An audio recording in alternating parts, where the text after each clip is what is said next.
तो रिसेंटली मैंने एक फ़िल्म देखी जिसका नाम था kill, directed by Nikhil Nagesh Bhatt, who's one of the producers were the Oscar-winning Guneet मूंगा।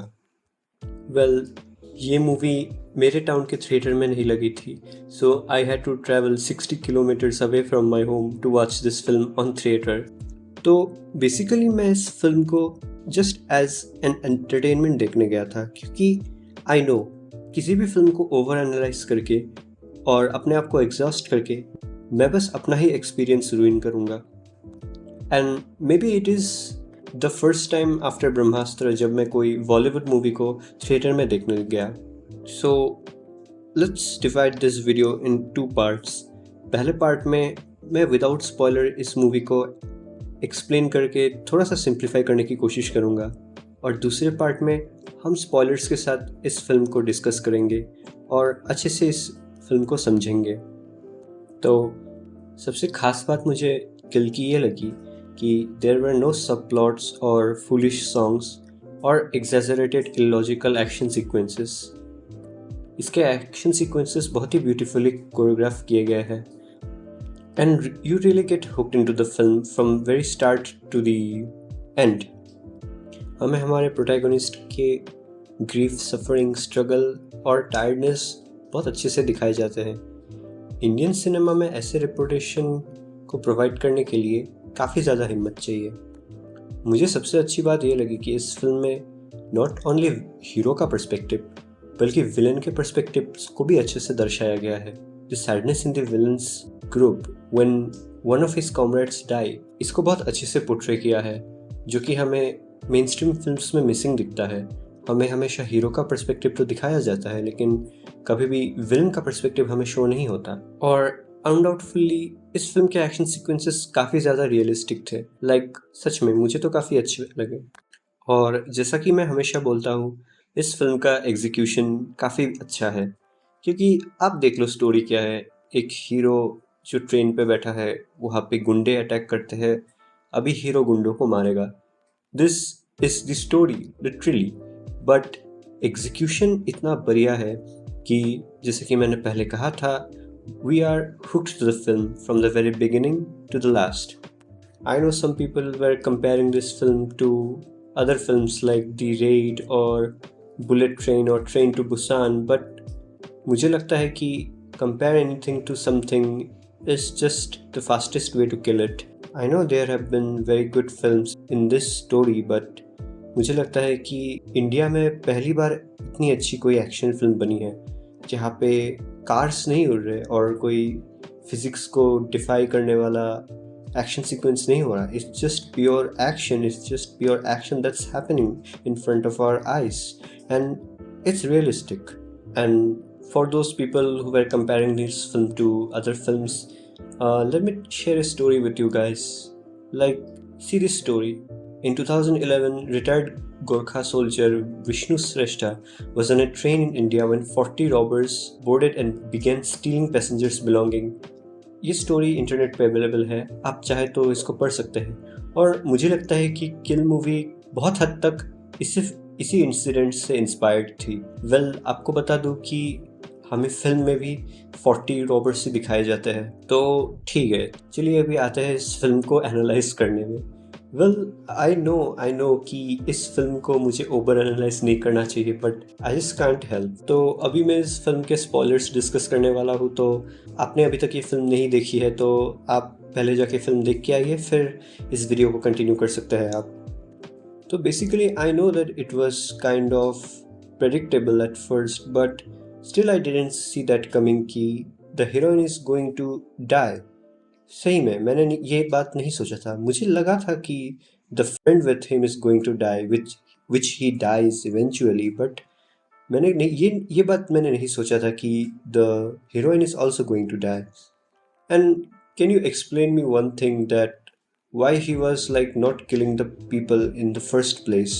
जब उस पे अटैक हो रहा था, उसके हीरोइन पे अटैक हो रहा था और उसके फादर पे अटैक हो रहा था, वीरेश जो अमृत का दोस्त था उसने एक रॉबर को मार दिया, but Amrit was not killing anybody। ये चीज़ मुझे स्ट्रेंज लगी। Bro, you are the NSG commando, and you are suppose to kill the robbers, लेकिन आप उनको मार नहीं रहे हैं, आप बस उनको नॉकआउट कर रहे हैं, and you are trying to save the other passengers on the other hand. And इसी चीज़ को आगे ट्रिगर करते हुए जो मैंने आपको शुरुआत में बात बोला था कि I didn't expect the heroine to die, and after her death, yes, अभी मुझे जहाँ तक याद है, it was after her death the interval card dropped, and हमें सेकेंड हाफ से दिखाया जाता है कि हमारे हीरोइन के डेथ ने अभी अमृत को ट्रिगर कर दिया है, and now he is going to kill everybody. Like why just he didn't kill anybody in the first half? Like why? हमेशा किसी कैरेक्टर के डेथ को हमारे हीरोज के एक्शंस को क्यों ट्रिगर करना होता है?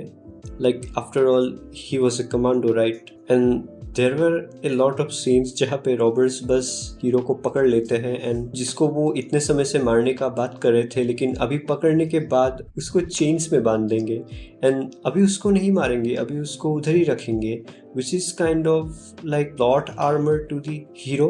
अभी आई नो कि मैं काफ़ी ज़्यादा ओवर एनालाइज कर रहा हूँ, बट स्टिल हमें कुछ चीज़ें इस फिल्म के बारे में बात करनी पड़ेगी which was not very realistic at all.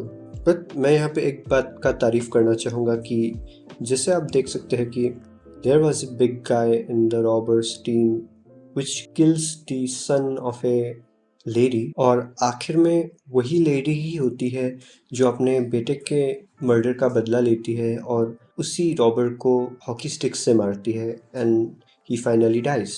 To be honest, मैंने ये सेम चीज़ हमारे हीरोइन के साथ भी मैंने एक्सपेक्ट किया था, बिकॉज द विलन, जिनके एक्टर का नाम है Raghav Juyal, the way he was talking to Tulika in the beginning and the way he was threatening her, मुझे लगा था एंड में ऐसा कुछ होगा जिससे Tulika will be the one who gets to kill Raghav और Amrit is the one who will kill Raghav, and which he does eventually. Really surprising element ये था कि I didn't expect Tulika's death, which I don't know, shall I consider great writing or something, because obviously मेरे लिए happy ending यही होता कि Amrit and Tulika gets together and robbers को भगा के अमृत तुलिका के फादर का दिल जीत लेता, which he was trying from the very beginning of the film. But it's okay, it's the new Bollywood film which is pretty much realistic, और जहाँ पे हमारी हीरोइन तुलिका का डेथ हो जाता है instead of just being liability to the hero. Also, the blood and gore scenes of this film, well, मुझे पता था कि it will be not as much as great as Tarantino's films, but मुझे ये देख के बहुत सरप्राइजिंग लगा कि इंडियन सेंसर बोर्ड ने किसी ऐसे फिल्म को रिलीज कर दिया। मे बी बिकॉज इस फिल्म की प्रोड्यूसर एक ऑस्कर विनिंग प्रोड्यूसर है, दैट्स वाई। अनदर थिंग जो मुझे काइंड ऑफ अजीब लगी या अच्छी लगी, I don't know, because after Tulika's death I didn't feel anything. Well, मुझे लगता है थिएटर में भी किसी को फील नहीं हुआ था, बिकॉज आई नो कि it was surprising, the death of Tulika was surprising, but did we as an audience felt something? Well, I didn't, because इसका एक रीज़न ये हो सकता है कि मे बी तुलिका के ज़्यादा कनेक्शंस और सब प्लॉट्स और स्टोरीज हमारे पास अवेलेबल नहीं थी, हमारे को रिवील नहीं किया गया था। टू बी ऑनेस्ट, तुलिका और अमृत के दूसरे shots just after was revealed just after she died, so हमें उसके मरने के बाद पता चला कि how much Tulika was for Amrit. इससे पहले भी हमें थोड़ा पता चला था, but I don't think so it was enough for us to have to sympathise for Tulika. And क्या ये सब इतना जल्दी हुआ कि the train didn't stop at any station? Like बीच में एक भी स्टेशन नहीं आया, लाइक आया था but it didn't stop there, and that's where the guard noticed the fire and informed the police of that train. Well, जो भी हो, मैंने एक चीज़ सीखा है लाइफ में कि the only wrong way to analyze a film is to think that your way is the only way. I know ये फिल्म कई सारी जगहों पे सेंस नहीं बनाती, लेकिन a film like this from Bollywood, a pure action bloodshed film, आगे आने वाले कई सारे डायरेक्टर्स को करेज देगी और उनको ये इंश्योर करेगी कि something like this can be made in Bollywood too. But really, this film is the best action film ever made in India. And another thing to cover is that मुझे लगा कि इस मूवी का music थोड़ा और बेहतर हो सकता था। Like I heard dub steps in the middle of the film. अगर डब स्टेप्स को ही कंटिन्यू करके कुछ अच्छा सा इस मूवी का थीम बनाया जाता तो I think so that would have been better. वरना साउंड इफेक्ट्स तो काफ़ी अच्छे थे। Like you can literally feel the punch well Amrit is punching someone in the face. तो चलिए मैं अभी चलता हूँ। आप लोग मुझे कमेंट्स में बताइए कि आप लोगों को ये फिल्म कैसी लगी। Thank you.